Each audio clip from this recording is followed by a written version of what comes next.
All right, morning folks. Quick update on the flathead that I have pulled out of an old chassis. As you can see, there's a few things that are missing from her.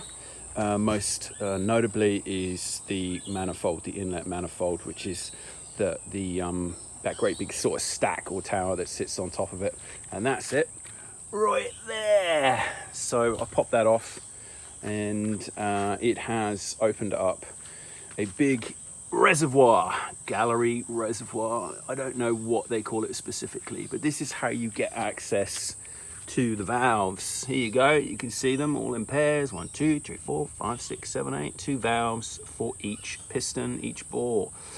It was a mess. It was a real mess. The top of it anyway. The inside is, in actual fact, well, I reckon it's in pretty good nick. It's quite clean. I've seen the insides of some flatheads and it's just a disaster zone. So it's not bad, a bit filthy, but that's the sort of, it's basically just gluggy oil that's been sitting in there for donkeys' use. So that is a result. I was quite happy about that. And the next thing that I am in the process of trying to do is to knock off, probably knock is the wrong word to use, but remove carefully the heads on either side so that we can get access to the pistons themselves and the bores to see what sort of condition they're in.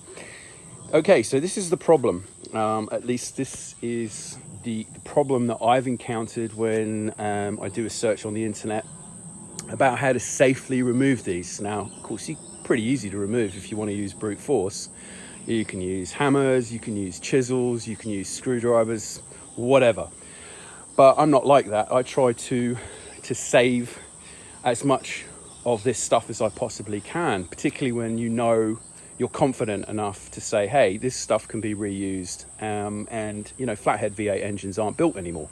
So the fact that this is 85 years old and it looks, I reckon, this good, then why would you want to, you know, just apply, I don't know, violence, for want of a better word, thuggery, to trash it? So I would really like to hear from my loyal band of followers, if anyone knows a nice, simple, safe, effective way of removing these heads without trashing the buggery out of them. So I've got 3.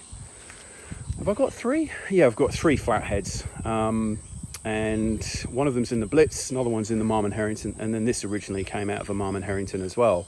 So I've managed to get the heads off the Marmon, and that wasn't too difficult actually. That was pretty straightforward.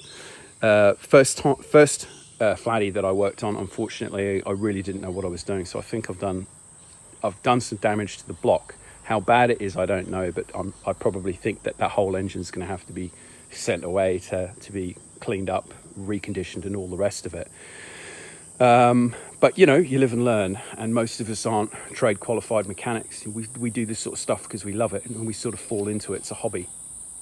Anyway, notwithstanding all of that, if anyone knows a really effective and trouble-free way of getting these heads off without damaging them and the block, please let me know, because every time I watch a teardown video of the flatheads, they speed it up. You know, it's all time-lapse, and you can't actually see what they're doing and what tools they're using and all the rest of it. So I'd be really, really interested to see what anyone has to say. So far, what I've been doing is I've been using this bad boy over here, rubber hammer, mallet, whatever it's called, and I've been tapping it sort of around here all the way along there. But as you can see, no movement, and I think it's just because there's an accumulated build-up of shit between the block, the gasket, and the head, which has effectively fused it together, so they're just going to prove really difficult to dislodge. So there you go, guys. That's where we're at the moment. I'm obviously really excited at the prospect of getting these heads off and just finding out what lies beneath. But if anyone has any ideas on how to get these heads off carefully, please put something down in the comments column, and yeah, we'll see how we go. That's it for today. Take care. Thanks for watching.